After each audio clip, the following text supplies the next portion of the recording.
રાજકોટથી સમાચાર પાણી ભરાવા મુદ્દે અનોખો વિરોધ ઢોલ નગારા સાથે સ્થાનિકોએ કર્યો વિરોધ અંબિકા ટાઉનશીપના સ્થાનિકોનો વિરોધ પ્રદર્શન વરસાદ રહી ગયા બાદ પણ પાણી નથી ઓસર્યા સ્થાનિકોએ રસ્તાને તળાવ બનાવી લોકાર્પણ કર્યું દ્રશ્યો પણ આપ જે રીતે જોઈ રહ્યા છો થાળી વગાડી અને બહેરા તંત્રને જગાડવાનો પ્રયાસ કરવામાં આવી રહ્યો છે આ અનોખો વિરોધ પ્રદર્શન તે માટે કારણ કે અનોખી રીતે પાણી અહીંયા ભરાયેલા જ જોવા મળી રહ્યા છે સ્થાનિકોએ રસ્તાને તળાવ બનાવી લોકાર્પણ કરવું પડ્યું કારણ કે પરિસ્થિતિ પણ એ જ છે કે તળાવ આમ મળતું નથી પરંતુ રસ્તો એટલો સરસ બનાવ્યો છે તંત્ર તરફથી કે તળાવ બની જાય છે રાજકોટ શહેરમાં જે છે એ અંબિકા ટાઉનશીપ વિસ્તારમાં અત્યારે અનોખો વિરોધ કરવામાં આવી રહ્યો છે ખાસ કરીને જે છે ઢોલ વગાડીને અહીંયા વિરોધ કરવામાં આવી રહ્યો છે જે રીતના જે છે એ સ્થાનિક જે છે એ ઢોલી એના દ્વારા ઢોલ વગાડવામાં આવી રહ્યો છે સ્થાનિક જે વ્યક્તિઓ છે મહિલાઓ છે તેઓ પણ જે થાળી વેલણ વગાડીને વિરોધ કરી રહ્યા છે હાલ આપણી સાથે અહીંયા કેટલાક બહેનો છે બેન તમે અત્યારે વિરોધ કરી રહ્યા છો શું વિરોધ અમારે ફૂલ પાણી અડધો ઇંચ વરસાદ પડે ને તો પાણી ભરાઈ જાય છે અને જીવ જંતુથી બહુ ડર લાગે છોકરાઓને તેડવા જવા મૂકવા જવા અને ગાડી લઈને જાય તો પડવાની પણ બીક લાગે છે ખાસ કરીને જે છે અહીંયા તળાવ જેવું વાતાવરણ છે શું છે તળાવ જેવું અડધો ઇંચ પડે તો તળાવ જેવું પાણી આવી જાય છે ભરાઈ જાય છે અને પાણી જતું જ નથી ખાસ કરીને તમે અત્યારે તમારા દ્વારા ઢોલ નગારા વગાડવામાં આવ્યા છે શા માટે ઢોલ નગારા વગાડે ઢોલ નગારા અમારે આ વિસ્તારમાં એક તળાવનું લોકાર્પણનો કાર્યક્રમ અમે કરી રહ્યા છીએ તેના દ્વારા અમે આરએમસી નો વિરોધ પ્રદર્શન કરી રહ્યા છીએ ખાસ કરીને જે છે અત્યારે શું પ્રશ્ન છે તમારા અરે અત્યારે પ્રશ્નમાં તો એવું છે કે જીવરાજ પાર્ક જેવા પોસ્ટ વિસ્તારનું ભવ્યાથી ભવ્ય લોકાર્પણ તળાવનું થઈ રહ્યું છે અને ઈ તળાવ પણ કેવું અનોખું તળાવ જાહેર રસ્તા ઉપર જાહેર રોડ ઉપર કે સ્થાનિક પબ્લિકને આવવા જવામાં ગટરના પાણીમાંથી ખુલ્લા પાણીમાં ચાલવું પડે ઈ કાંઈ પોસ્ટ વિસ્તારને લાયક વિસ્તાર છે અમારો એ અમને બેનના હાથમાં થાળી વેલણ છે બેન થાળી છે તમારા હાથમાં તમે એ કહી શકાય કે કઈ રીતના તમે વગાડીને વિરોધ કરી રહ્યા છો શું તમારો અહીંયા પાણી એટલું ભરેલું છે અડધો ઇંચ વરસાદ ન થાય તો અહીંયા નીચે પાણી ભરાઈ જાય છે હવે છોકરાઓને સ્કૂલે તેડવા મૂકવા જવા તો કેવી રીતના જવા અને જીવજંતુ અહીંથી સામેથી પ્લોટમાંથી આવે છે ખાસ કરીને જે છે અત્યારે તમારા દ્વારા અહીંયા એક ઝંડો પણ ખોલવામાં આવી રહ્યો છે શેનો ઝંડો છે શું છે આખો અમે અમારા કોર્પોરેટરનો વિરોધ કરી રહ્યા છીએ જે અમારા 4 વર્ષના સમયગાળા દરમિયાન એક પણ વાર દેખાણા નથી અને આ વાત કરવામાં આવતા અહીંયા અત્યારે જે છે ઊંધો જે છે એ ધ્વજ બતાડવામાં આવી રહ્યો છે ઊંધો ઝંડો જે છે એ બતાવીને વિરોધ કરવામાં આવી રહ્યો છે ક્યાંક ને ક્યાંક સ્થાનિકોમાં પણ આક્રોશ છે અને આક્રોશનું કારણ છે તે જે છે આ વિસ્તારમાં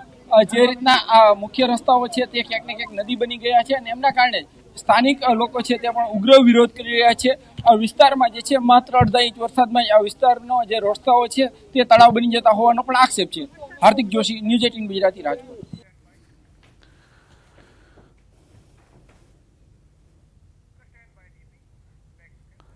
વડોદરામાં ભારે વરસાદ બાદ રસ્તાઓનું ધોવાણ થયું છે માત્ર 1.5 થી 2 મહિના પહેલા બનાવેલા રસ્તા પર મસમોટા ઊંડા ખાડા પડી ગયા છે વાયલી વિસ્તારમાં જાણે ખાડામાં રોડ હોય તેવું લાગી રહ્યું છે વાહન ચાલકો પોતાના જીવના જોખમે રસ્તા પસાર કરી રહ્યા છે વાહન ચાલકોમાં પણ ભારે રોષ જોવા મળ્યો હતો વાહન ચાલકોનું કહેવું છે કે એક જ વરસાદમાં રોડ તૂટી જાય છે હાથ પગ તૂટી જાય તેવા ઊંડા ખાડા છે અમે નવું કાર્ય કરીએ રોડ બનાવીએ કે કંઈ પણ કરીએ તો લગભગ રોજના કેટલા બધા ઓવરલોડેડ ડમ્પર આવે છે બિલ્ડરોના અને એના લીધે અમારું જે કોઈ કામ છે એ બેકાર થઈ જાય છે એટલે કે અમને પરફોર્મન્સ લોકો નથી દેખાતું જે કામ રોડ તો સરસ જ બનેલો 1.5-2 મહિના પહેલા રોડ બનેલો આ જે એક પરિસ્થિતિ નિર્માણ થયું છે એ બિલ્ડરના કારણે થયું છે એક વરસાદ પડે તો તરત જ રોડ તૂટી જાય છે એટલે રોડને કાંઈક રીસર્ફેસ કરીને અથવા તો ફરીથી કામ કરાવવાની જરૂર લાગે છે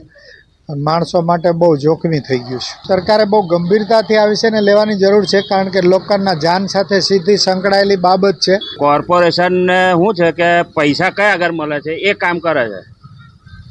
એમને આવા રોડમાં જે રિપેરિંગ કરવાનું છે ને ફાયદો ના થાય એટલે એમને એ લોકો બહુ ધ્યાન નથી આપતા એ લોકો છોકરું પડી જાય તો હાથ પગ ભાગી જાય એવા ખાડા છે ઊંડા ઊંડા આ રોડ તો જો તમે રોડ પરથી નીકળાય પોઝિશન રોડ જ નથી દેખાતો લોકો સાઈડમાંથી જાય છે રસ્તો સાઈડમાં છે એમાંથી લોકો આવે છે ખાડા છે મોટા મોટા ખાડા છે તો વડોદરાના ભાયલી વિસ્તારમાં જાણે રોડનું અસ્તિત્વ જ ન હોય તેવું લાગી રહ્યું છે. રોડ રાહદારીઓ માટે જોખમી બની ગયો છે.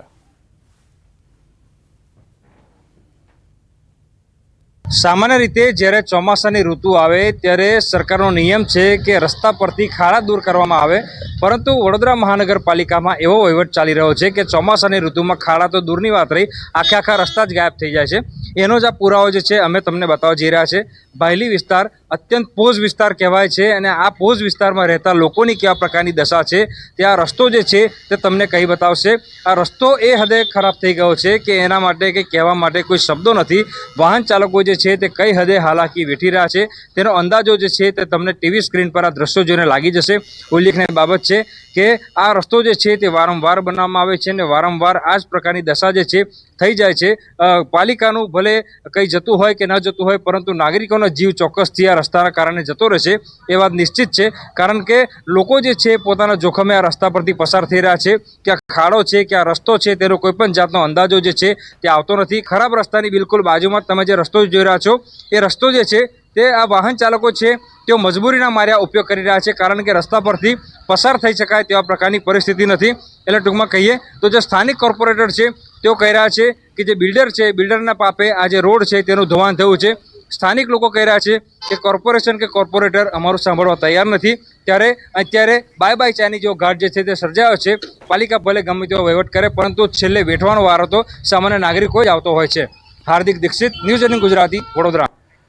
નડિયાદ શહેરમાં ભરાતા વરસાદી પાણીના નિકાલ માટે ધારાસભ્ય એક્શન મોડમાં છે. ધારાસભ્ય પંકજ દેસાઈએ દુકાનો નીચે રહેલા કાંસ સાફ કરવા સૂચનો કર્યા. નગરપાલિકાના ચીફ ઓફિસર સહિત ટીમ ઘટના સ્થળે દોડી આવી.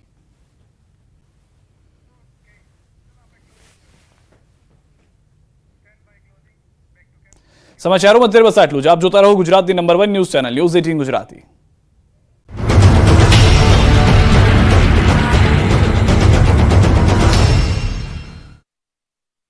નદીના પાણી ફરી વળ્યા. ગામની ચારે તરફ પાણી જ પાણી જોવા મળ્યું. ગામના અનેક ઘર અડધે સુધી પાણીમાં ગરકાવ થયા. તો ભરૂચના વાલિયામાં 16 ઇંચ વરસાદથી સ્થાનિકોને રાતા પાણીએ રોવાનો વારો આવ્યો હોય તેવા દ્રશ્યો જોવા મળ્યા. વાલિયામાં આકાશી કહેરથી જનજીવન ઠપ થઈ ગયું. ખાસ વાલિયાના ડહેલી ગામની સ્થિતિ ખૂબ જ ખરાબ છે. ડહેલી ગામનું પાતોતા ફળિયું બેટમાં ફેરવાયું છે. ગામના આકાશી દ્રશ્યોએ ગામની પરિસ્થિતિ દર્શાવી દીધી છે. ભરૂચના વાલિયામાં 16 ઇંચ વરસાદ બાદ કીમ નદીમાં ઘોડાપૂર આવ્યું. તૃણા ગામેથી પસાર થતી કીમ નદી રોડ પર વહેતી જોવા મળી. તૃણા ગામના અઘોરેશ્વર મંદિર આશ્રમમાં જવાનો માર્ગ ડૂબી ગયો. કીમ નદીના કિનારે આવેલા નાના મંદિરો પાણીમાં જળમગ્ન થયા. તો અનેક ગામમાં કમર સુધીના પાણી પણ જોવા મળ્યા. ભારે વરસાદ બાદ સુરતના માંગરોળ તાલુકામાં કીમ નદીના વહેણમાં ટ્રક તણાયો. માંગરોળ અને ભરૂચના જેવાડાના રોડ પર નદીના તીવ્ર વહેણમાં કોઈ ઘાસના તણખલાની માફક ટ્રક પલટી ગઈ હતી. ગુજરાત માટે એક સાથે 4 સિસ્ટમ સક્રિય થવાથી અનેક જિલ્લામાં જળ વિસ્ફોટ થયો છે. વાદળફાડ વરસાદથી હાહાકાર મચી ગયો છે. સૌથી ખરાબ હાલત થઈ ભરૂચના વાલિયા અને આસપાસના ગામડાઓની.